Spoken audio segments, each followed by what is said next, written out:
Have you ever received a message saying you've won a prize, but deep down, you knew it was too good to be true? And yet, part of you still wanted to believe it. You're not alone.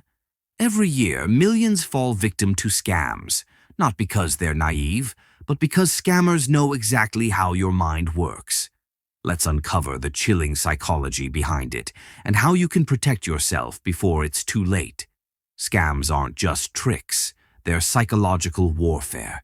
Fraudsters use cognitive biases, emotional manipulation, and social engineering to bypass logic and hijack your trust. One common tactic is urgency bias, when you're told you have only minutes to act or you'll lose something valuable.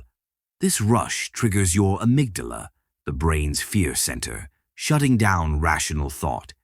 Another is the authority principle, where scammers impersonate banks, government officials, or even tech support to gain instant credibility.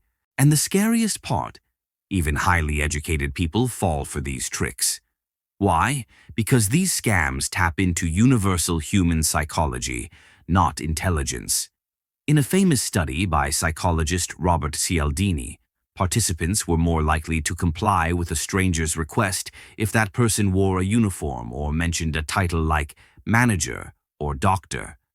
The conclusion: we're wired to obey perceived authority without questioning.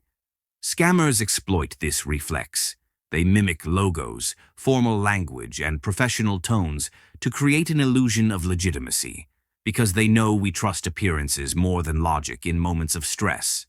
So how do you stay safe? Step 1. Slow down. Never make decisions under pressure. Step 2. Verify independently. Don't trust phone numbers, emails, or links. Step 3.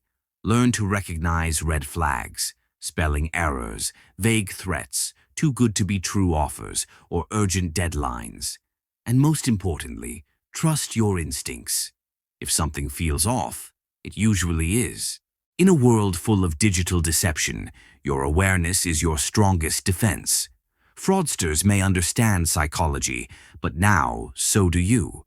If you found this valuable, don't forget to like, share, and subscribe to Psychology Pulse.